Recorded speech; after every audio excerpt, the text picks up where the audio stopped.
Halo Mas Bud dan Mbak Bray. Malam ini saya akan menceritakan sebuah kisah misteri tentang hantu banyu di Sungai Musi. Saya ambil cerita ini dari salah satu sumber. Begini ceritanya. Ada suatu mitos yang sangat populer di tengah masyarakat Sumatera Selatan, yaitu cerita mengenai hantu banyu, atau lebih dikenal dengan Antu Banyu.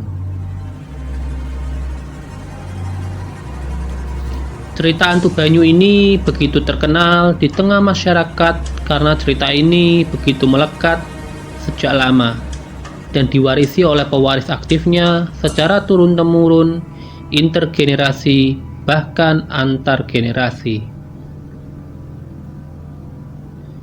Jika ada seorang anak kecil sering atau suka bermain di sungai dalam jangka waktu yang lama, biasanya akan ditegur oleh orang tua, kerabat, dan sebagainya dengan mengatakan, "Jangan galak main di Sungai Musi.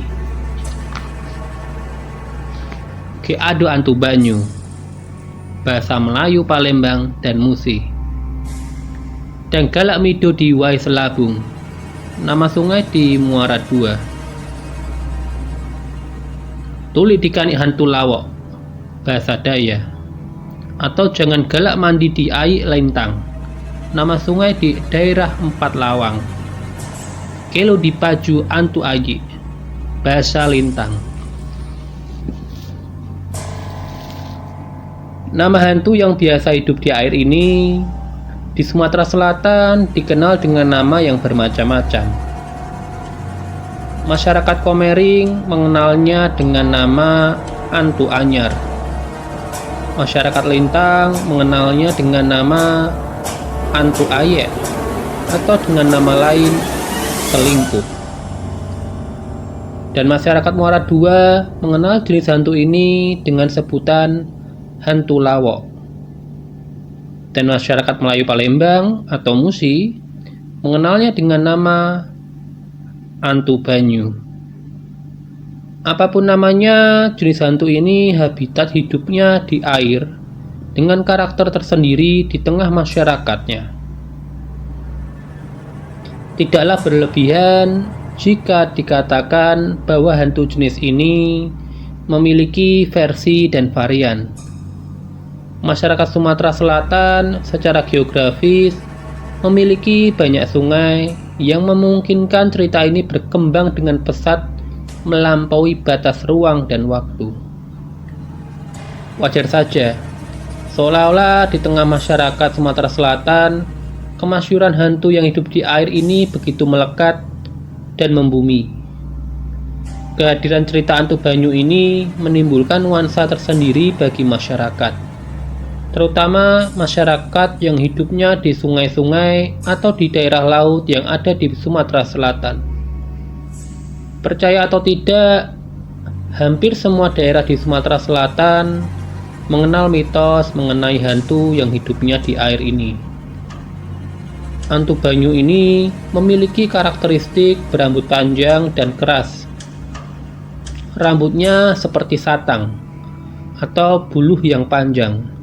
Karena itu, apabila rambut ini sudah berada di atas kapal, perahu, sampan, atau ketek, biasanya perahu atau kapal atau ketek tersebut akan karam. Selain rambut tersebut berat, juga tajam, karena itu kalau Antu Banyu telah meletakkan rambutnya yang panjang tersebut ke atas kapal, atau sampan, maupun ketek, biasanya penghuninya akan menjadi santapannya.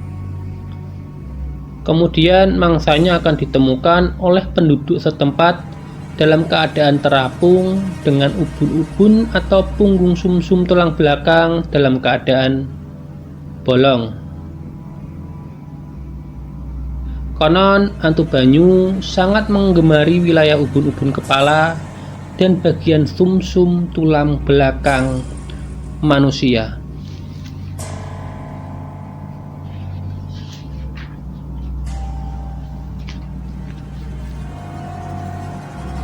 Hantu banyu yang memiliki habitat hidup di air biasanya menghuni gua-gua yang ada di sepanjang sungai dan lorong-lorong atau pusaran yang ada di dalam sungai, dan di waktu-waktu tertentu akan memangsa korbannya.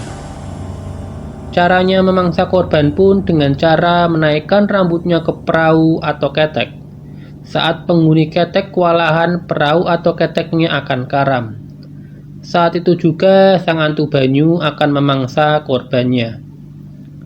Antara lain pendatang baru di daerah tersebut, anak-anak, atau juga remaja berusia akil balik.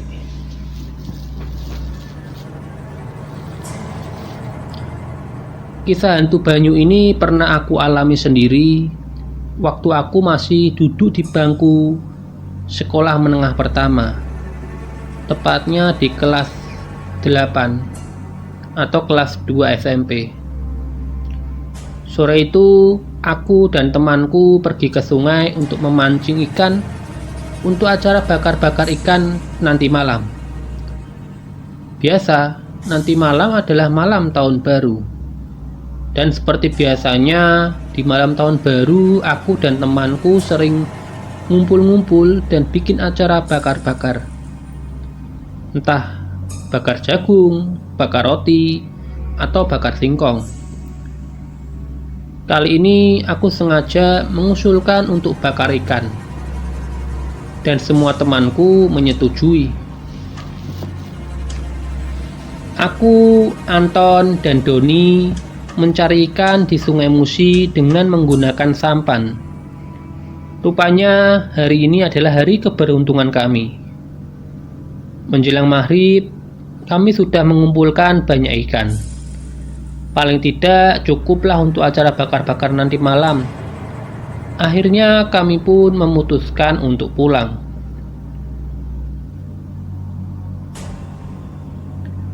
Saat sampan kami hampir menepi, tiba-tiba sampan terasa berat, seakan-akan ada yang menahannya. Kami pun berusaha sekuat tenaga agar sampan dapat segera menepi. Begitu hampir sampai ke daratan, tiba-tiba muncul makhluk aneh di belakang sampan kami. Sesosok makhluk besar dengan rambutnya yang tergerai sangat menakutkan. Tanpa babi bu, kami bertiga langsung melompat keluar sampan dan lari menuju daratan sambil berteriak, "Hantu banyu!" Tanpa menengok ke belakang, kami terus saja berlarian menuju rumah Anton yang paling dekat.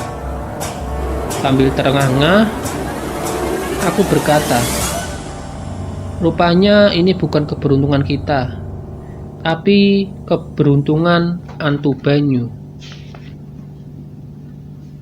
Saking takutnya, aku tadi lupa membawa tempat ikannya.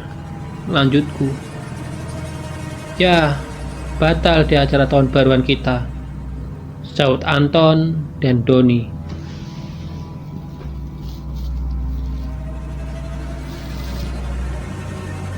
Ya Mas Dur dan Mbak Bray, sekian cerita misteri kita malam ini. Nantikan selalu kisah-kisah misteri kami selanjutnya dengan cara subscribe, like, komen, dan share ke teman-teman semua. Akhir kata, terima kasih.